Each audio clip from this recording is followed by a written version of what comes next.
Hello, I'm Hickey from interest.co.nz and welcome to our weekly currencies report. Never a dull moment with Dan Bell from HiFX. Welcome in, Dan. Thank you very much.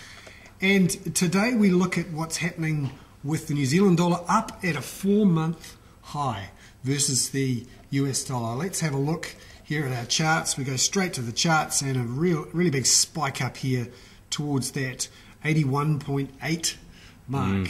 What's the story there?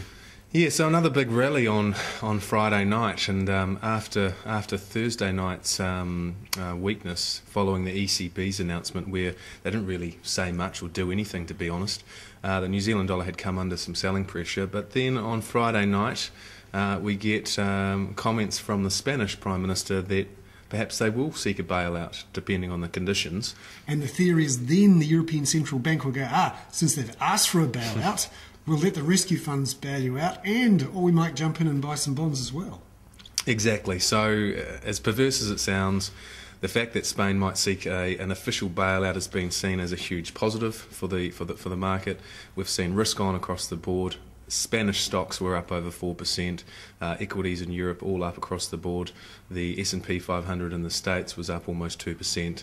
Risk positive currencies like the New Zealand dollar or the Aussie dollar all rallied, and in fact the euro was up over 1.5% against the US dollar and strengthened against most major currencies. So risk on. Risk on, for at least a day. And of course the jobs numbers out of the US was quite positive as well for the currency. Yeah, well that reinforced the positive tone. The US non-farm payrolls report was on Friday night. Expectations were for 100,000 new jobs. The number came in at 163,000 new jobs.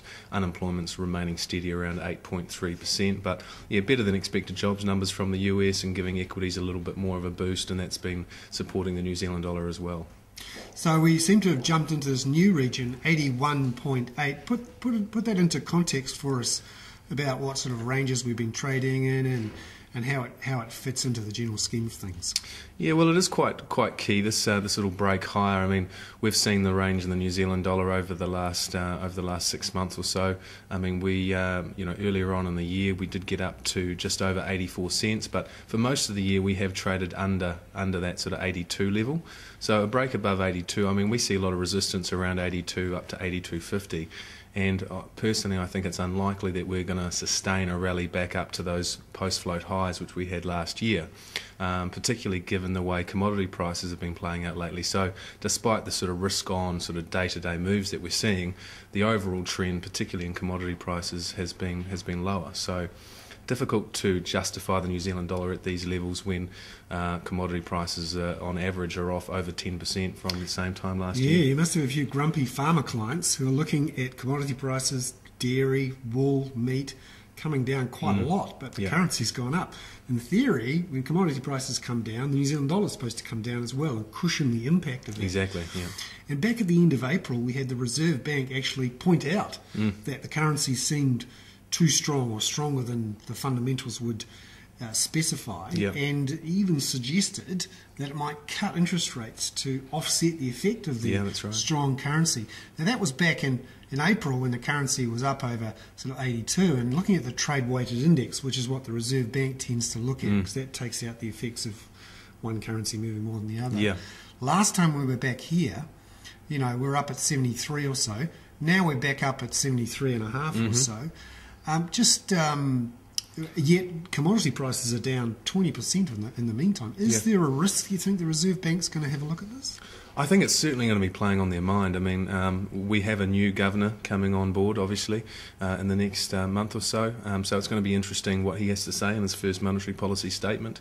I mean, the reality is, you look at commodity prices, you look at the underlying growth out there in the global economy, and really the New Zealand dollar is stronger, by virtue of other currencies being more weaker than us being necessarily that strong. So, yes, I mean, on a relative basis, we do have some stronger growth numbers than a lot of other developed economies. But as you point out, looking at commodity prices, looking at domestic issues, it's certainly not a favourable environment to have a high currency and weaker export prices. So it'll be playing on their minds, I'd say.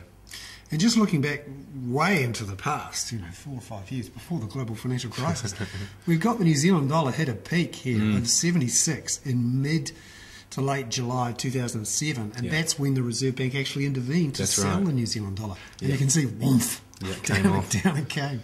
Yeah, it was quite effective, actually. You look at that, and I know that the central bank doesn't like to intervene, but in that particular instance, it certainly took the froth out of the New Zealand dollar against pretty much everything. That's the trade-weighted index.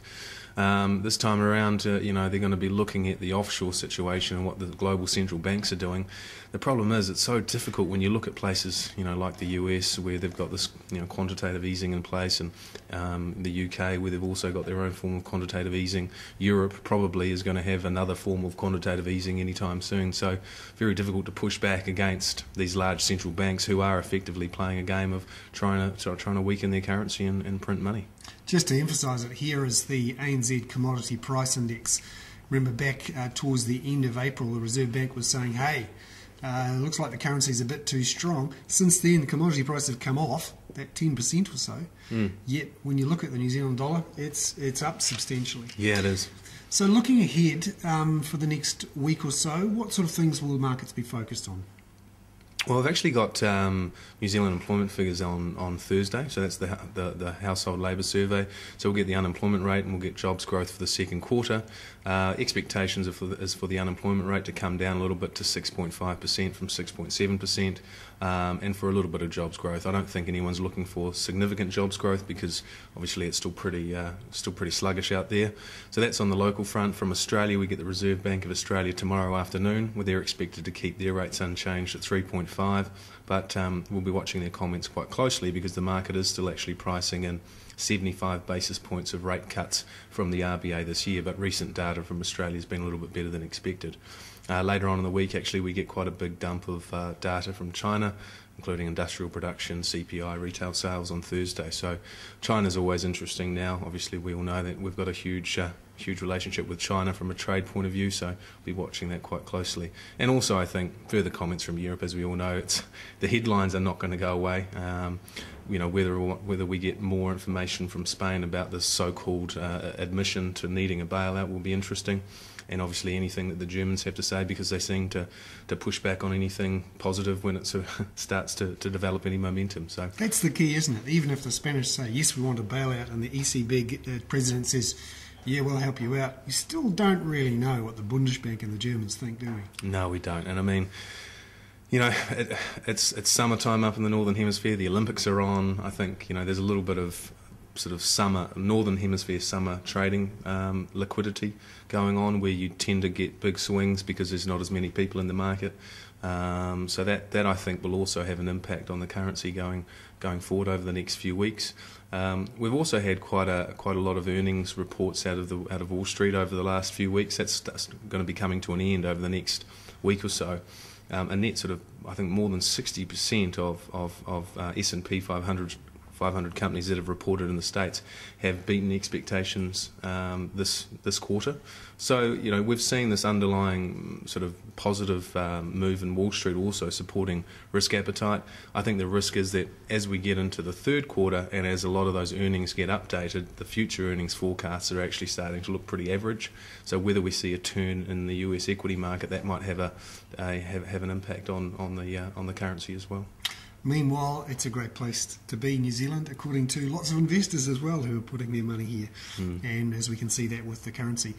There we have it. Thank you very much, Dan Bell there from HiFX with another of our Never a Dull Moment weekly currencies report. I'm Bernard Hickey for interest.co.nz.